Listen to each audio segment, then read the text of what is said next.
So recently we had an Indie World Direct, and a lot of people weren't happy with it. Now, I personally thought it was okay. It was very mid, and one of my biggest takeaways was there's just not a lot of games for me. And that's fine. Like, not every event is going to be aimed at me. But with that in mind, I did notice that a lot of them actually dropped demos quite early on some of them. And so I went ahead and just downloaded the demos, and I want to talk about them today. I've got a couple games to talk about, just the demo and my experience with them. Also, gonna be doing a review on a game called Risky Chronicles, which is a 2D side-scrolling platformer. But before we get into any of that, please hit that like and subscribe button. It means the world to me and it really helps the channel grow. Let's start off talking about Antonblast, which, if I'm being honest, my first thoughts when I saw the trailer was, oh wow, they have a Pizza Tower ripoff coming to the Switch. And mind you, I've never played Pizza Tower, so I don't know that much. I've just seen it referenced a lot, and I've seen a lot of gameplay, and it seems to be kind of the same thing. And apparently there's a Wario game that also has that kind of gameplay, a kind of chaotic, just running, smashing kind of thing. And I wasn't that hyped for it, because I've been more excited about Pizza Tower. I just felt like Pizza Tower is the one that has more. But I decided to download the demo anyway, and I was really curious about a couple of things. Number one, frame rate. You know, that's huge in all these like really fast, chaotic games, and I was kind of curious how it performed, as well as the actual visuals and everything like that. And so let me just start off by saying, this game is crazy. I mean, when it's at its best, it's Anton with this hammer, just smashing whatever he can, flying through the level like some psychopath, and there's a ton of different sound effects. It's almost like a sensory overload, but it's just this chaotic situation, but it's a controlled chaos. And honestly, it's incredibly fun. I enjoyed it so much more than I thought I would. Honestly, it holds up, like the performance, and they make note of it when you first start the game. Hey, this is a demo. This game doesn't actually drop until November, so mind the mess, you know? And yet, when I played it, I didn't notice anything. It made me even think, why is this coming out in November? Like, how much more do they need to do? The levels that are available in the demo, I never noticed anything wrong with any of it. It looked really good. I don't have the software to check frames per second or anything like that, but I never noticed any lag. And even though for me personally, I don't love the art style, everything still looked really good. And I know that's something I keep saying, but it's true. Like, for me, this didn't look like a game that is still half a year away, but I don't know the size of it. Would they just show us the best levels and, you know, they still have a whole lot more to do? I don't know. But all I can say is I'm actually really excited for this game now. It's just so much fun. That's what I really like. Something to play off of the long RPGs that I play and some of the more deeper games. Just have something to pick up where you can just smash through a level running really fast and causing all sorts of chaos and just having fun. That's a nice playoff between that and more serious games. So I'm actually really excited for it. I also have to say too, there is this ability in the game, this mechanic where you're jumping between the background and the foreground. And that's also really cool. It adds to some of the puzzle solving that's in there, but none of the puzzles are too over the top or complex. And thank God. And I really hope that they don't become more, because that takes away from the speed. That takes away from the chaos of the game. And honestly, the only things that I could see being a problem for Antonblast: number one, Pizza Tower comes out before. Number two, price. And those two things may not even be an issue. Now, they haven't mentioned a price.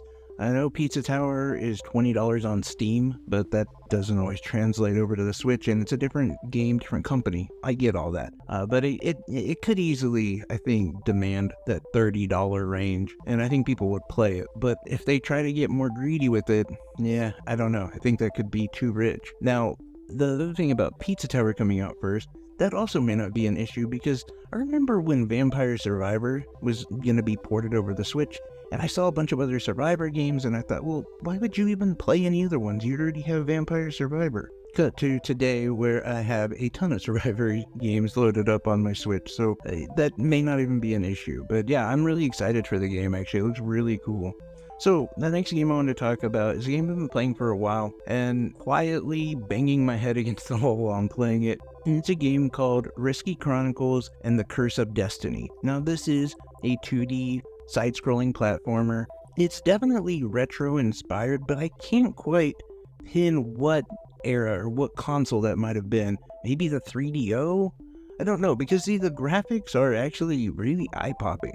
Like, the characters are well-defined, and it looks really good. In fact, even have quite larger character models than what a lot of these type of games have, and that does allow for that character to jump off the screen. But at the same time, the movement is pretty slow. The gravity has to be on a different planet because it's just so powerful in this game. Like, the gravity is one of your biggest enemies, as it should be. You know, that's part of the platforming genre. But this game does have you essentially just traveling through different levels, fighting enemies, and collecting treasure. There's not a huge amount of story attached to the game, as it does harken to retro games where you start at point A and you navigate to point B. Now, this game does have 9 different biomes, including anything from kind of a dinosaur world to where you start off, which is more of like I'd say like classic Indiana Jones, you know, the Egypt, pyramids, snakes, all of that fun stuff. Now, it is definitely a budget title, but I think it's a good pick up and play type game if you don't rip your hair out. This game is frustratingly hard at times, and a lot of it comes down to movement and where your character interacts with some of the environmental dangers, and that for me was a point of contention, especially as I found myself being in levels where the checkpoints were further and further away, and you swear you would clear one of these environmental dangers and you didn't, and you're sent way back, and you just have to restart that whole journey. But ultimately, I think there's a number of people who will like it, and at $10, it's not a bad price for just a fun little pick up and play type game.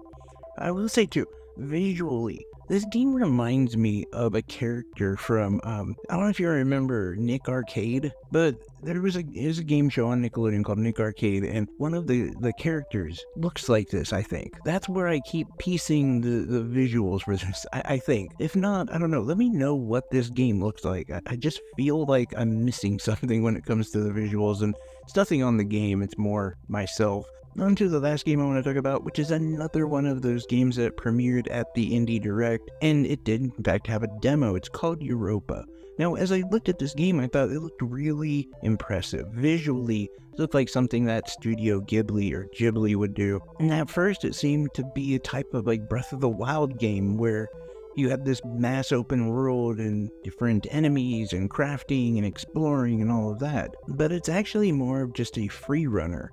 As I was exploring the game and even looking through the trailer, I found out there is no combat, there's no crafting. Most of the game is actually finding out what happened.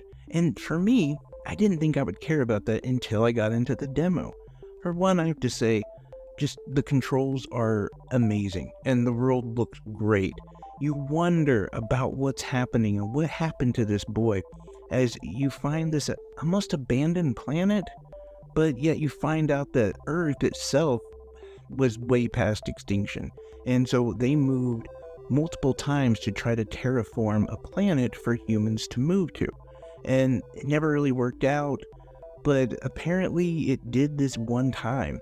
But there's something wrong because you are getting notes from your grandpa, but yet your grandpa's not there. And the world that is laid out before you looks like it's been vacant for a very long time. And you wonder, was this character in stasis for, who knows, centuries or a century? I don't know. You can see that there was structure on this planet. The buildings are all now overgrown and dilapidated. And you can tell they were simple or primitive, utilitarian, not from like a primitive race. Like, obviously, the people who moved here knew what they were doing as far as setting up, life and an ecosystem that would provide that kind of life. But it doesn't seem to be a point where commerce ever hit or anything that we expect in the future, any sort of industrialization or even computers or anything like that. Just very simple. But there's a chance that the people that constructed this world, terraformed this world, wanted to keep it that way because they were escaping Earth. And this was after Earth had